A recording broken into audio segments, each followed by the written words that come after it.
జగన్ పై రాయి దాడి ఘటనపై వ్యంగ్యంగా స్పందించారు జనసేన అధినేత పవన్ కళ్యాణ్. గుంటూరులో ప్రచారం నిర్వహించిన పవన్ ప్రభుత్వ తీరుపై ధ్వజమెత్తారు. అభివృద్ధి అడిగితే డాన్సులేసే మంత్రులు కావాలో, జవాబుదారీతనం కావాలో నిర్ణయించుకోవాలన్నారు. అంబేద్కర్ ఆశయాలను జగన్ తూట్లు పొడిచిన విషయాన్ని ఎస్సీ, బీసీలు గుర్తించాలని పవన్ కోరారు. ప్రతి ఒక్కరూ 10 మందికి ఉద్యోగాలు ఇచ్చే స్థాయి వచ్చినప్పుడే అసలైన అభివృద్ధి అని జనసేనాని అన్నారు.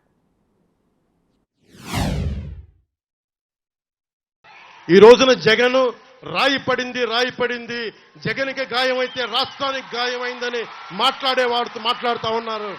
నిర్దాక్షిణ్యమైన పసిబిడ్డ చెరుకు తోటలో తీసుకెళ్లి కాల్ చేస్తే రాష్ట్రానికి గాయం అవలా. 30,000 మంది ఆడపిల్లలు అదృష్టం అయితే రాష్ట్రానికి గాయం అవలా. సార్, జగన్ గారికి ఇలా దెబ్బ తగిలింది అంటే నన్ను ఏం చేయమంటారన్న? ఆయనకి కొంచెం మీరు త్వరగా కోలుకోవాలని ఇవ్వంటే ఏమో అది నిజమో అబద్ధమో నాకేం తెలుసు. అతనే ఇలా టప్పుని కొట్టేసుకున్నాడో ఎవరికి తెలుసు? తెలియదు కదా. ఎందుకంటే కరెంటు పోయింది, దండలు ఉన్నాయంట. ఆ దండల్లో వాళ్ళే రాయి పెట్టి కొట్టుకున్నాడేమో, లేదు నిజంగా పోని ఒకసారి నాన్న పులి కథలాగా ఒకసారి చెప్తే బాగుంటుంది. ప్రతిసారి ఎలక్షన్ రాగానే జరిగితే నిజంగా పులి వచ్చిన నాన్న పులి కథలాగా అది అబద్ధం అనుకుంటాం. సరే, నిజంగా మీ మీద రాయి చూడండి, మీరు పట్టుకోండి. ఎదురుగా పొడిచిన వ్యక్తినే ఈ రోజు వరకు మీరు పట్టుకోలేదు. జైలు నుంచి అతను బెయిల్ ఇప్పించారు 5 సంవత్సరాల తర్వాత. కోడికత్తి వ్యక్తినే. ఈ సెంటిమెంట్ డ్రామాలు దయచేసి ఆపండి. ఈ నాటకాలు భరించలేకపోతున్నా.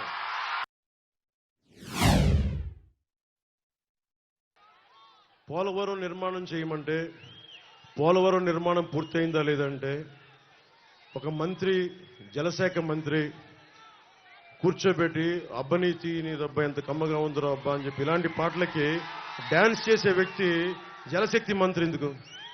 చిన్నప్పుడే కనుక అతని తల్లిదండ్రులు అతని డ్యాన్స్ ప్రతిభని గుర్తించి సినిమాలో పంపించుంటే మనకు ఒక పీడ తగ్గుండేది. అందుకని మీరు ఊహించుకోండి, బూతులు తిట్టే కాకుండా ఒక నాదెండ్ల మనోహర్ గారు మనకి ఒక 175 మందిలో ఆల్మోస్ట్ అందరూ కూటమి నుంచి ప్రత్యేకంగా ఎన్నికైన రాష్ట్ర ప్రయోజనం కోసం ఏర్పడే ఎమ్మెల్యేల సమూహం ఉంటే మీరు ఒకసారి డిబేట్ ఆలోచించండి. బూతులు తిట్టుకోవటం, చంద్రబాబు గారి సతీమణిని తోలునాడకుండా కాకుండా నిజంగా మనకి రోడ్లు విస్తరించలేదు, కొల్లిపర్ల మండలంలో చెక్ డ్యాంలు ఎందుకు చేయలేదు, 30,000 మంది ఆడబిడ్డలు ఎందుకు అదృశ్యమైపోయారు, యువతకి ఎలాంటి శిక్షణ కార్యక్రమాలు ఇవ్వాలి, ఇలాంటి చేసే డిబేట్స్ చేసే సభలు నేను కోరుకుంటాను. అసెంబ్లీని పంపించాలి అంటే బాధ్యత రాష్ట్ర ప్రజలు ప్రతి ఒక్కరిపైన ఉంది. ఎడ్యుకేట్, యాజిటేట్, ఆర్గనైజ్ అని అంబేద్కర్ చెప్తే అలాంటి దళితులకి విద్యనందించే పథకాలని 23 పథకాలని జగన్ తీసేశారు. 4,163 కోట్ల రూపాయలు అలొకేట్ చేస్తే వాటిని డైవర్ట్ చేసేశాడు. ఎస్సీ మేధావులందరూ కూర్చొని కోర్టులో రిట్ పిటిషన్ వేస్తే కోర్టు ఆర్డర్ చేస్తుంది 4,163 కోట్ల రూపాయలు తిరిగి వెనక్కి ఇవ్వమంటే ఈ రోజు దాకా జగన్ ప్రభుత్వం అది ఇవ్వలేదు. అలాగే ఏ ఫ్యూడలిస్టిక్, ఇంపీరియలిస్టిక్ ప్రభుత్వాన్ని, అధికారులని, యంత్రాంగాన్ని, రాజకీయ నాయకుల్ని కాదని అంబేద్కర్ గారు చేశారు, దానికి తూట్లు పొడుస్తూ ఉన్నాడు జగన్. కేవలం పొలిటికల్ ఎంప్లాయ్మెంట్ అయింది తప్ప ఏ ఉద్దేశంకి అయితే ఇవ్వబడిందో ఆ ఉద్దేశం నెరవేరలేదు. ఇది కూడా బీసీ కులాల సమూహం మీరు ఆలోచించాలి.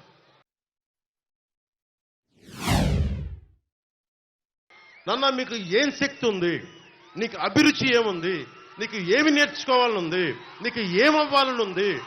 నీకు ఎలాంటి స్కిల్ డెవలప్ చేస్తే నువ్వు 10 మందికి ఉద్యోగాలు ఇస్తావు? నువ్వు నాకు ఊడిగం చేయడం కాదమ్మా. నువ్వు 10 మందికి ఉద్యోగాలు ఇచ్చే స్థాయికి అవ్వాలంటే నీకేం కావాలి? ఈ ప్రశ్నలు అయితే నేను అడుగుతాను. నువ్వు గణాంకాలు చెప్తా ఉన్నావు. ఒక ఇంట్లో, ఒక వీధిలో ఎంతమంది ఉన్నారని చెప్తున్నావు. అసలు మీకు ఏం కావాలి? మీ అభిరుచి ఏం కావాలి?